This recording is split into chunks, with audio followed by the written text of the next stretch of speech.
Dear Mom, this Indian school is so big. Sometimes you can't even see where the door is.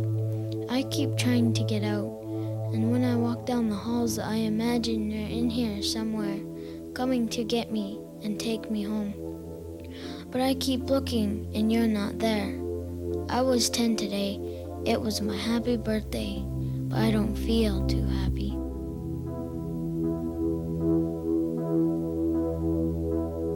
Years of misery, because I'd been sent here by the Indian agent in collaboration with the priest on Cape Croker. Sent here against my will, against the will of my mother, so that one could say that she was dispossessed, and that I was dispossessed of my home and my family. And that is why I say that they were years of misery. Well, a lot of them, when I was there, had places to go. They had homes, but I don't know. I guess our parents wanted to get rid of us. That's why they put us there then. I remember the time that the priest came to our home one summer afternoon and said, you're the person that to be going to Spanish. Get in the car. And my parents had no say whatsoever, and neither did I. In fact, I left with very few clothing. I got in the back seat of the car, and away we went. I was very close to my mother, so it was quite a traumatic experience. Just going away from your brothers and sisters that you were so close to. And getting to the school itself and being with many people that you had never met before, well, it was quite a shock.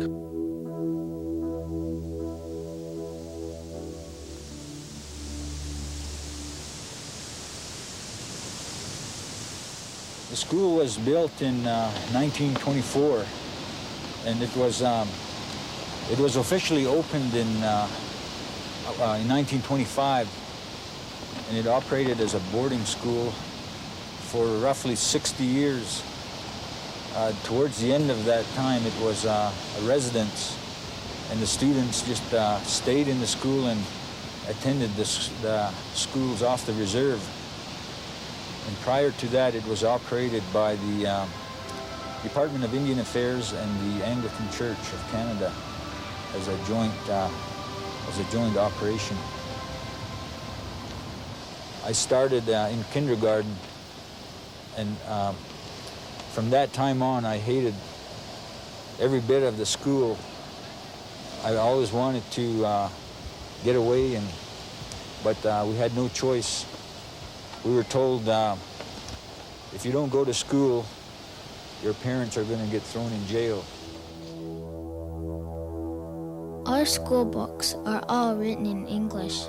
Sometimes you gotta stand up in front of the whole class and read. They don't let you speak no Indian here.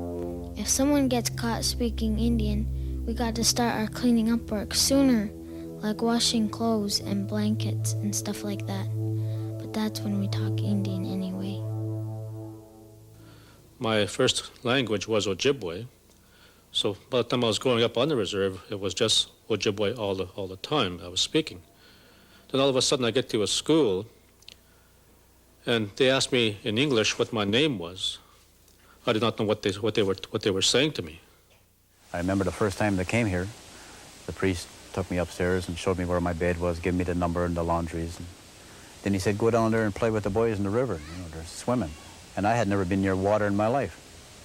I went running down to the dock, and I saw all these kids diving in the water, so I went, and I jumped in. So I sank right to the bottom because I didn't know anything about swimming. Some big guy pulled me out, and I never got back in water again. In the 40s, when I came in, we're forced to wear uniforms. Now, these were beige corduroy pants, boots, beige shirts. Many of our heads were shaved off.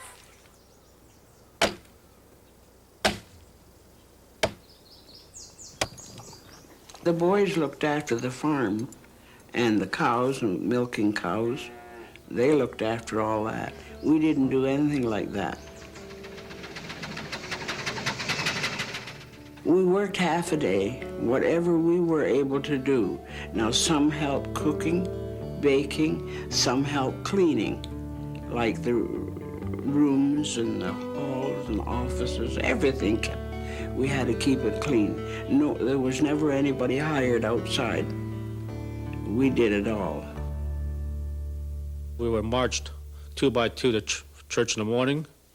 We filed back 2 by 2 to breakfast. We could fool around, play around for about half an hour before school started at 9 o'clock.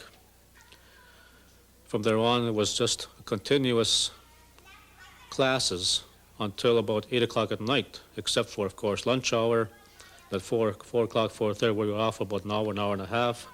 Even during our recesses, our lunch hours, we had to be doing something that the Jesuits want us to do.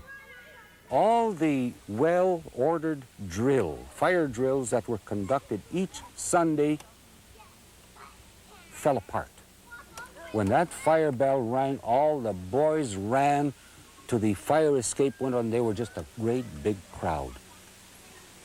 And then, just for practice, somebody had taken one of the little boys, rolled him up in a mattress, tied a rope around it, then they tossed it out the window and landed on the roof of a veranda, and it landed further. Just to demonstrate, what they could do to a little boy to get him out of the burning building. The boy was unhurt, but they were saying afterwards, supposing that darn rope had come apart, would have killed that kid. I think God hates Indian kids. When we go to church, we got to kneel down and pray. Sometimes my knees get sore. My friend got caught sneaking around the halls, so all the teachers made all of us kneel down until all our knees got sore. I don't think they like Indian kids either. Each supervisor had their own way of punishing the kids.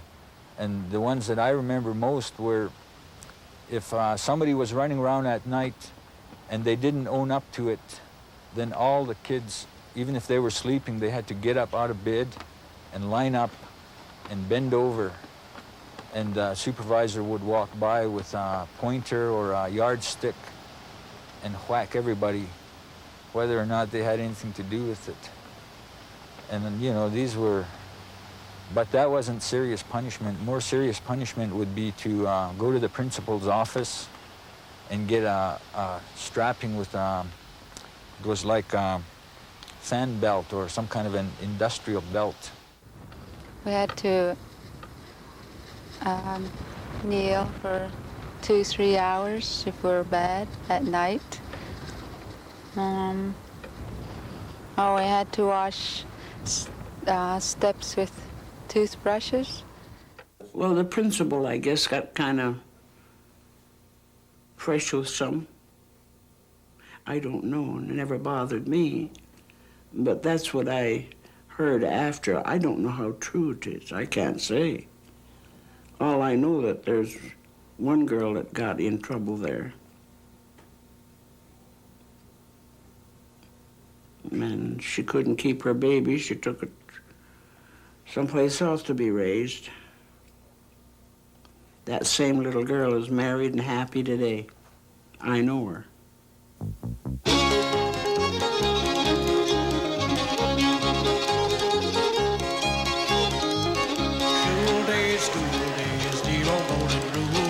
I recall stuff your classroom, smoking butts in the great school bathroom.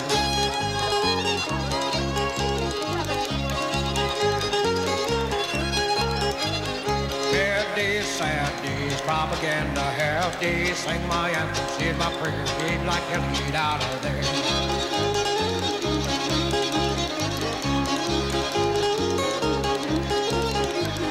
I was a boy the age of 6, took me out to get me fixed. 5 years you've been at large, school teacher, red charge. Principal looked down at me and said, boy, before your bucket and democracy. Anything to say, anything to do before we hereby sentence you.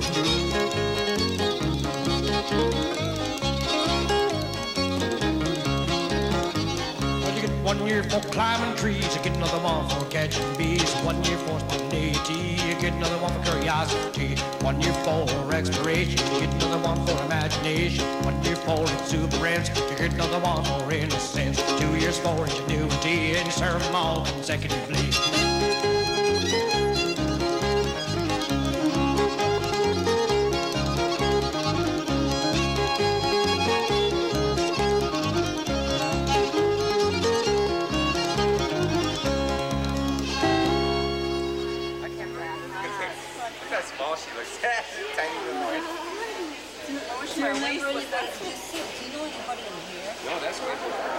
Recognize you with your hat on. Oh, she looks great.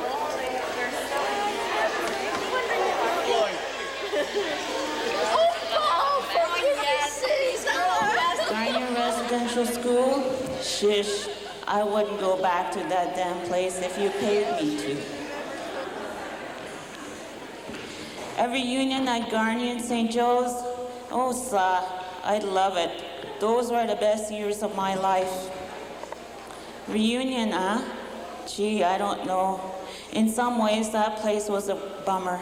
On the other hand, I'd sure like to see my old pal so-and-so again.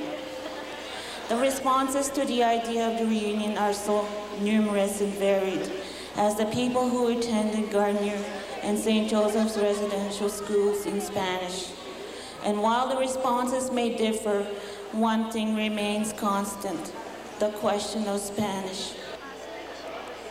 The subject keeps coming up in conversation, in letters, in rumors of reunion, and sometimes in pleasant memories, and occasional in unresolved nightmares.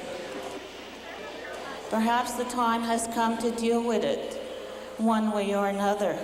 We talked and thought about it, anguished over it, and toyed with the notion of long enough. Now we'll make it happen. Coming back to the reserve after I'd finished grade 6, grade 7, grade 8, I was no longer a part of my own reserve. My own friends would hardly ever talk to me, would just leave me alone altogether. It's as if I had been ostracized. That's what it felt like.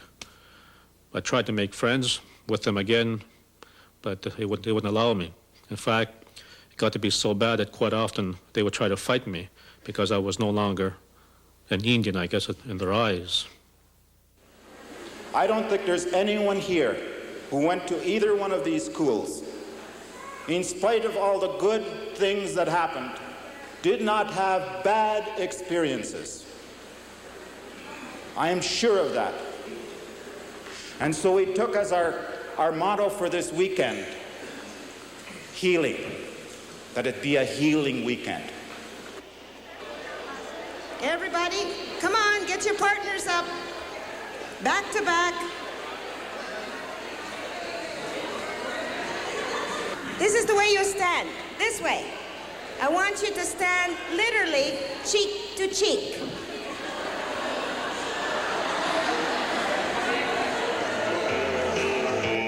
But it won't hurt when I fall down from this bar stool. It won't hurt when I tumble in the street. And one more change. It won't hurt cause the whiskey has been drink. Even whiskey cannot hurt me.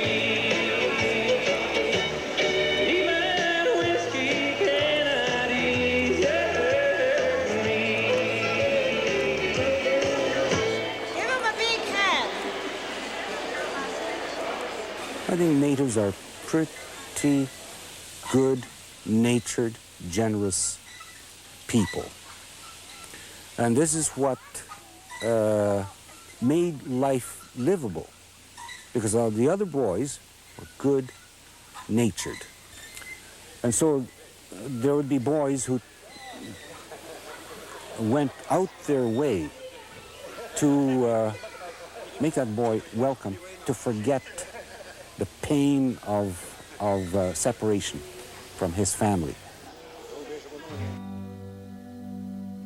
This man came to our school today and took pictures of the older kids who are done school this year. I wish I was going home.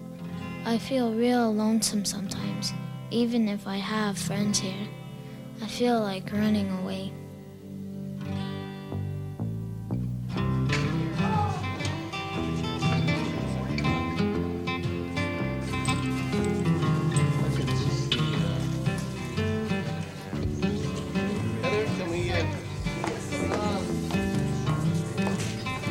Let's come up with a solution that works and then do that instead of doing like trying to solve it. Yeah, because otherwise we're going to do My suggestion is that's what The movie Where the Spirit Lives is a very good reflection of the boarding school life. I wasn't around in 37, but from reading the script and working on the production, many of these things that are depicted by the movie were really struck home to me.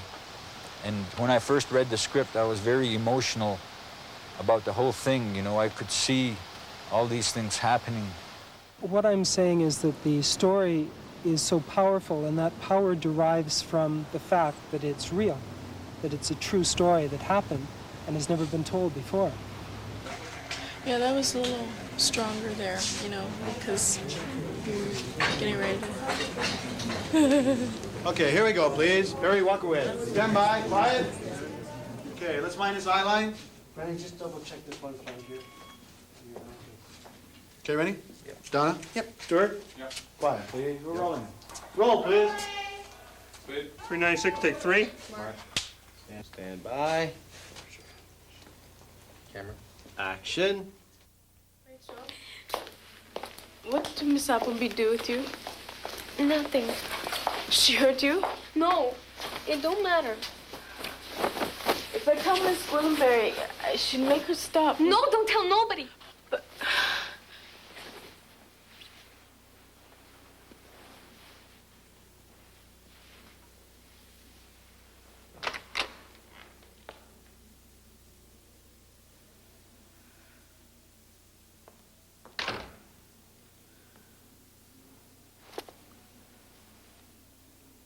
Don't tell nobody. Okay? Promise? Cut. Cut, please. I like that. And there is hot top. Okay.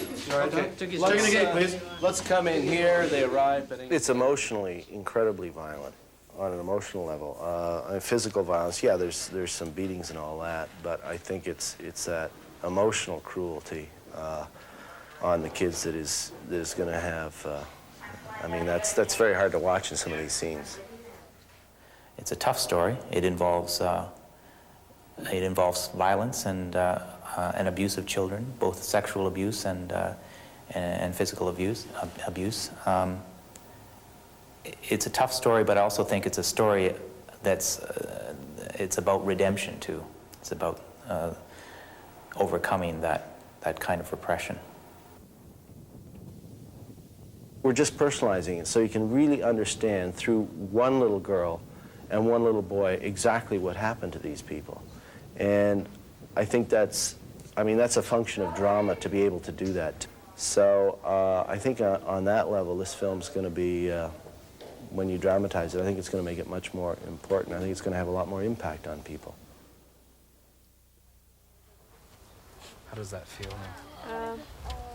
Almost okay. Almost? Yeah. Okay. Well, we'll just keep moving it until we get it ready. Yeah, that feels a little more like a skull cap or something. Good. A man named Luther Standing Bear said Indians who returned to the old ways were said to be going back to the blanket. And in the movie, I play Amelia. My best friend, Rachel, she tries to go back to the blanket by running away from the boarding school. Very quiet, please, all around. But she doesn't make it. Action!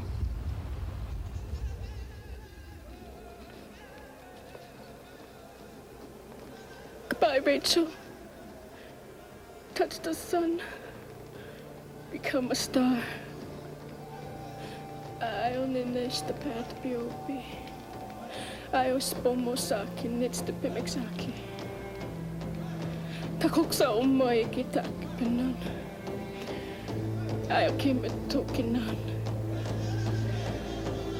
Ay.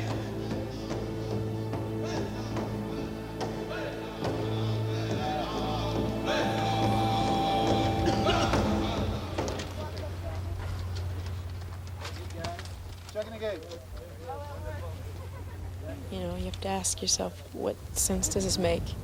She's dead because she wanted to see her family. She's dead because she couldn't live her life the way she should have. She was never given that opportunity. It was taken away from her by people that have no understanding, you know, of what she's really all about, she and her people. And it wasn't hard to do at all. It was out of respect that we did it.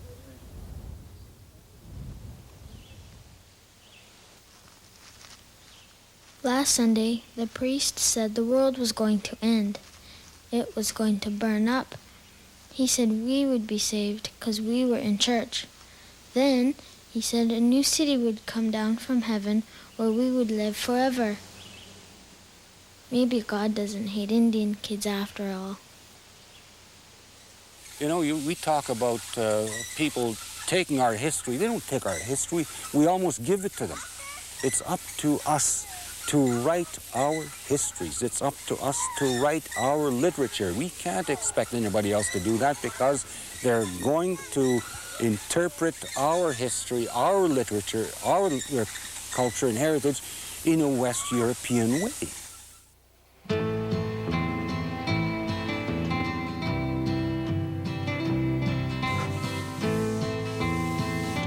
Aha, جدا. Skikkiren i Wamma. Ni Wamma, skikkiren. Ga. Ga. Gish. Gish. Masde. Maske. Masde. Masade. Education really should make a child, first of all, feel good about who he is, and also feel good about his past and his culture in order to take him into the future. And I think once you start looking at what you are going to do yourself into the future, then I think you must look at what you were. And I think there have become some serious concerns with Native people in the fact that they do not know who they are, and therefore who they are is directly related to what they want to be.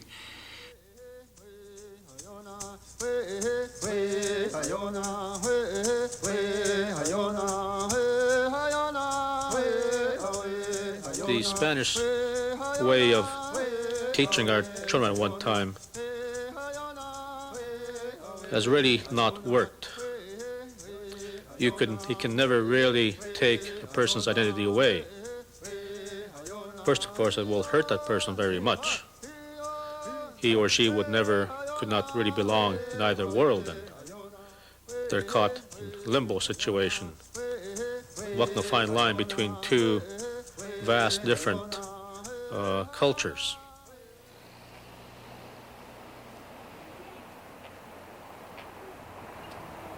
Native Indian culture is going to become will be a positive force. With the Native men's residence, we encourage self-sufficiency, and also we encourage our Native peoples that come through the doors to go back to their culture, have pride in it, and so on. We bring in traditional peoples to come and speak to our younger people here, and they are very welcomed. And in fact, we are able to invite other people in, other Native peoples and from the community that would gladly come in and listen to the elders and so on, so they can regain and take pride in their culture again. Our fires are very dim. They're almost out. We have to stand up and be proud who we are, what nation we belong to. They say that we are nations within nations, and each nation has to take their arrows and put it together with all the different nations so we will be strong again as the Red Nation, as one nation. You cannot turn an Indian into a white person just by going to school or by taking him away from his own people. The person is strong enough to be able to turn around and say, forget it. I want to be an Indian. That's what I am. That's who I am. That's the way it's going to be.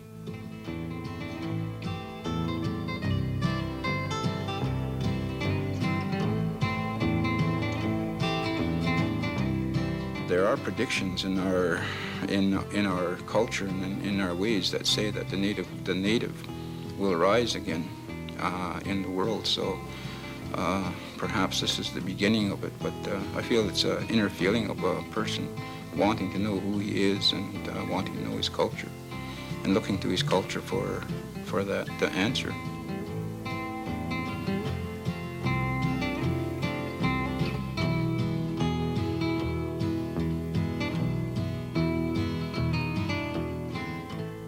I don't feel different, even though I'm 10. I still feel like an Indian. My skin is still brown. My hair is still dark. I can still remember the songs. I still have my blanket. Goodbye, Mom. I miss you.